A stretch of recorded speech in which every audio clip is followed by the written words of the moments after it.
morning. How are we? There used to be a lot of airplanes flying in the mornings, flying into Palm Springs. Now there aren't so many.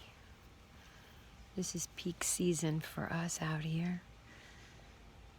This is the time where all the small business owners and the hotels and restaurants, bars, Airbnb, the shops, this is the time where they have their largest revenue. So we're a resort town.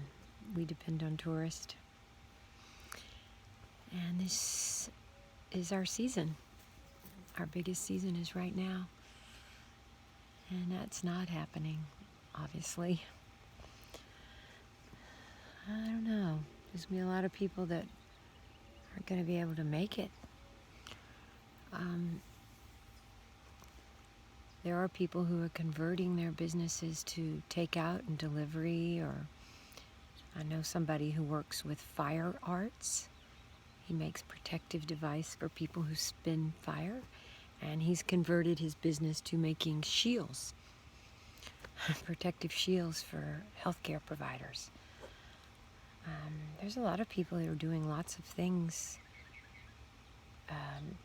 looking for opportunities and providing needed necessities. I'm also seeing some really intelligent ways of helping others. I know Bronwyn is getting people to bring boxes with goodie boxes with sanitizer and canned food and dried food, and packing them up and giving them to the healthcare workers at the hospital to take home because, well, I mean, they're working so hard right now. It's so funny, some of us are not working that much or not working at all, and then there's others of us who are working overtime.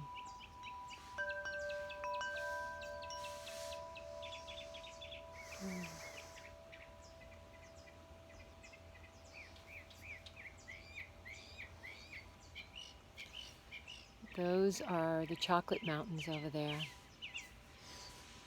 And that's Jacinto.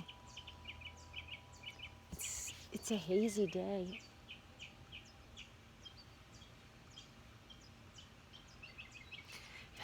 There's still some snow in the mountains. How are you? How are you? How are you? I found this Facebook page, because I told you I'm back on Facebook, trying to disseminate truth and facts and not conspiracy theories, because those are not helpful to anyone. Not everyone is involved in this flu, this pandemic. Not everyone is feeling it on the same level. Some of us had a lot of supplies ready. I know a Mormon friend of mine told me that they are always prepared for a year. It's just inbred into them. And then the people, who are apocalyptic people, they've got lots of stuff, and they're good, They're not working, and they're okay, and they're doing good, and they're staying away from people. And if you can do that, more power to you. And then there's those of us who can't. And so it's very close to home for some of us and a little bit removed for others. So let's all be invited to be sensitive to others. And I think the conspiracy theories don't help anyone. What purpose do they do? To discuss, who or why this coronavirus. At this point, we got work to do. So there's a couple things that I've been thinking about thinking. I've been thinking about thinking. Wait, that's a double. Maybe I'm thinking too much. Sorry. You can tell from all the flowers that are blooming that people who have allergies, this is a rough time of year.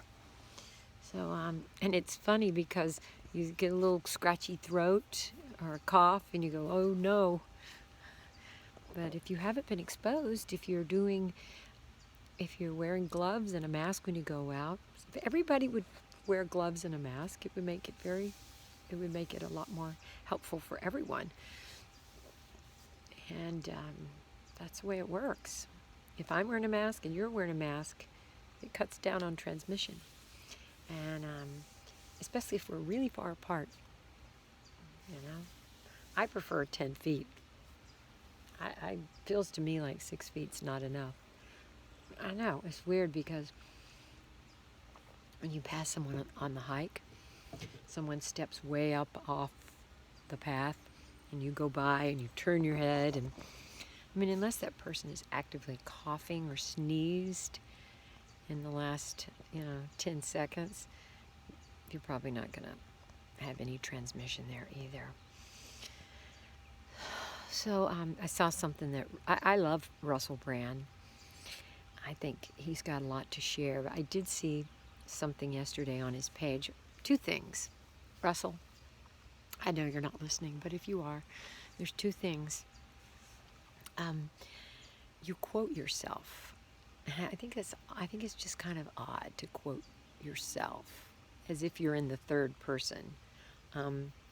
He posts, "I'm not afraid of dying.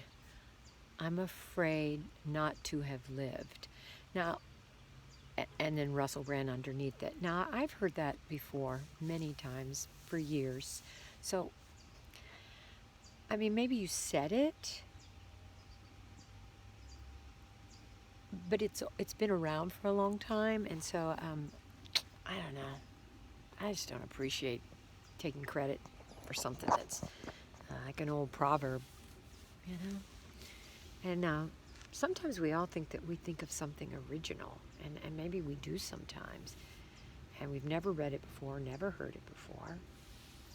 But something about quoting ourselves. I don't know. What is that? What does that do for us, right?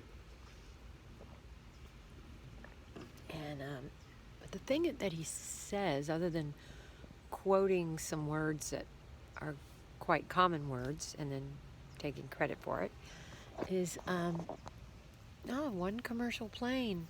Wow, way over there. There's a plane coming in.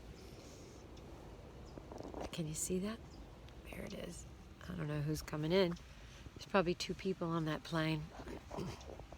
My friend's a flight attendant for American. She says there's 3 people on the plane. Sorry, guys. I'm outside. So, where was I? Oh, yeah, Russell. So, the other thing is what he said. I'm not afraid of dying. So, I think what he means or meant is that he's not afraid of death, because dying isn't death. Dying is scary, okay? The part where your ego is dying and doesn't want to give it up, doesn't want to give up itself. And dying is painful. Not always. If you go, the guy that, that's going 95 miles an hour and just incinerates in an instant on a luge, that's easy. That seems like it would be easy, not a lot of pain or suffering. But to slowly die in a very painful way where you can't breathe, I am afraid of that. I've been in pain before, and I don't like it. Pain's scary.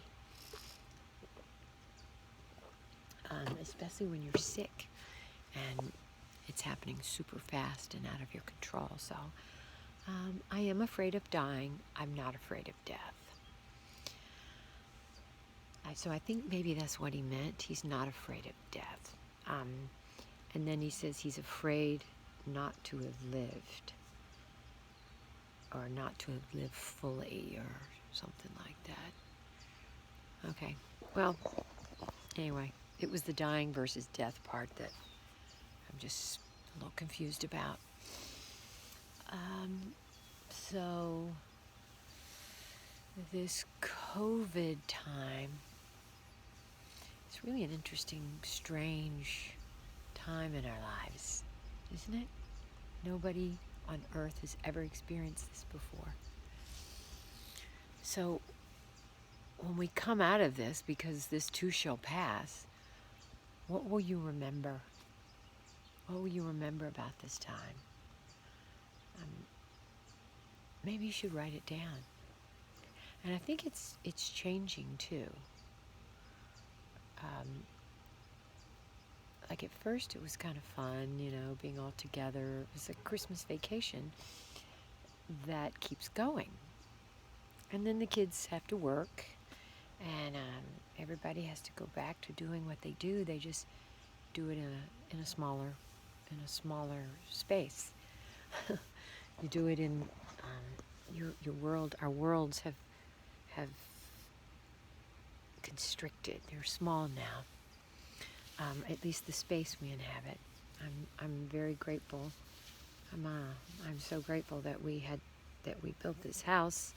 It took so long to build, and we moved into it last September, and that was 6 months ago. I'm really happy that we made it here. Otherwise, my old house was very small and had a small backyard, and that would be a whole different experience. So I'm very grateful for that. There's this on Facebook. I want you guys to, if you have Facebook, it's called IntellaHelp. If you're not on Facebook, mine is Deborah Wyndham, DeborahWindham, in parentheses Dr. Deb. And I posted this link. It's called IntellaHelp. And what it is some people put together a page where someone asks for something they need, up to 10 items. They give you a little story. It says, ask. I'm a single mom with 3 small children that lives in Minnesota. I don't have a car, and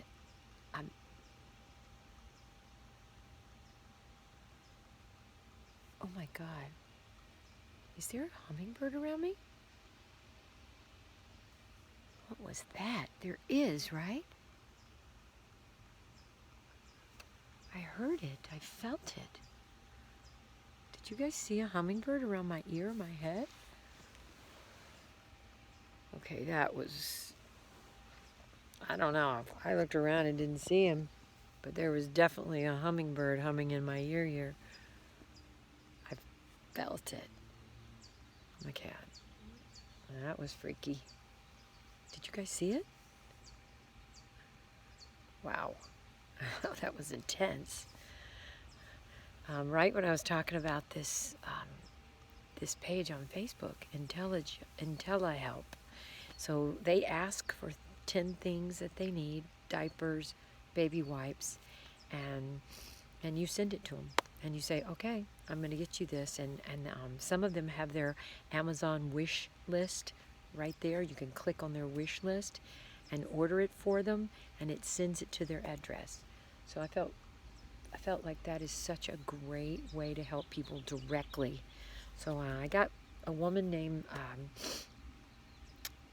named Celeste. I sent her a 12 pack of baby wipes today. I tried to get her diapers, but for some reason I tried to get both. They said that diapers weren't, something about, I don't know, they weren't deliverable. So, but I know she needs them. So please, you can go on my Facebook page to get that link, or you can just search for it on Facebook, IntellaHelp. Or if you have something that you need, you just you start out with ask, and then underneath in the comments, someone will fulfill for you. Dog food, baby formula, it's pretty good stuff. There's some some rough stuff going on out there. I think we all need to know this and how we can help, little ways can help each other. I mean, a mom with 2 babies in diapers that has no baby wipes, that can get rough. Or no toilet paper. Wow. So let's invite each other to, help one person out a day. It's the 1 person a day challenge. It feels really good. If millions of us help 1,000,000 people, wow.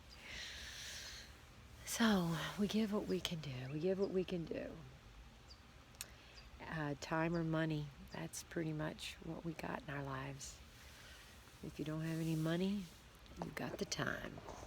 Like Bronwyn building these boxes, and organizing them and delivering them to the hospital. So I'm really proud of her for doing that. She's doing a couple of things too. Wives for Lives, the housewives, go on her page, and and you're invited to Wives for Lives, helping others, people helping others. Okay, well, let's do a little deep breath here. And Brian and he just called me and said, I just want you to know that at the end, if anything happens to me, because he's at the hospital today, and he said, if anything happens and I'm not breathing and I'm on a ventilator, and he says, you don't have to be with me at the end. And oh God, my heart just sank when he said that. Of course you want to be with people you love at the end. And that's a very sad thing about this virus, is they're not allowing families to be with their loved ones. So what would Cher do? So we're gonna say everything we want to say to one another. We're gonna do that this weekend. There you have it. We're gonna write it down. Okay, I might be invited to do that yourselves with your loved ones. Say everything that you want to say.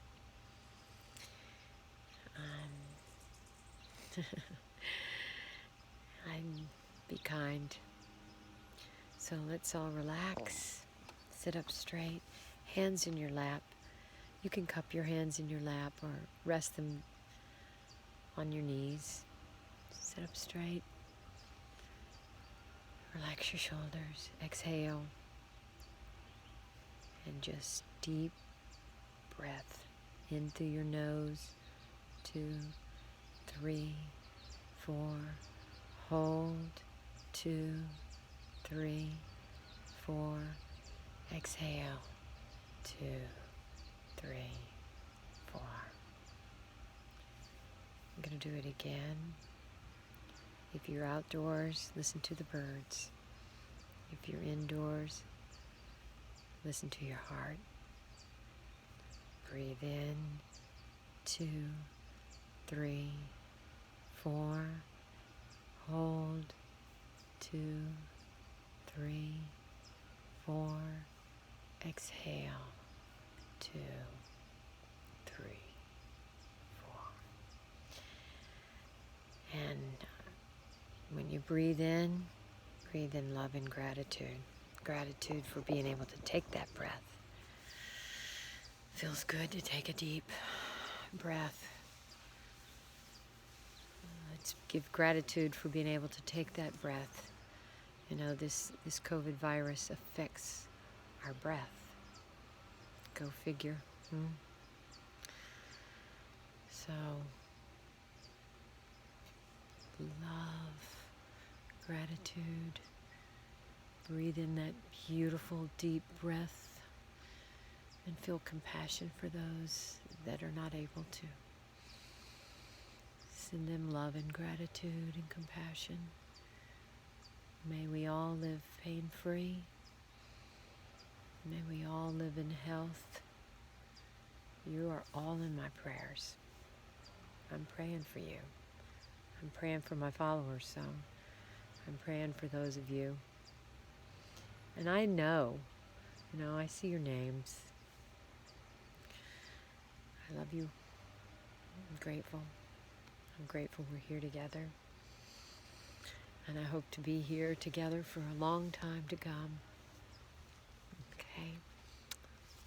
Namaste. The light in me honors the light in you. I must go. But it's not my time. It's not your time. This too shall pass.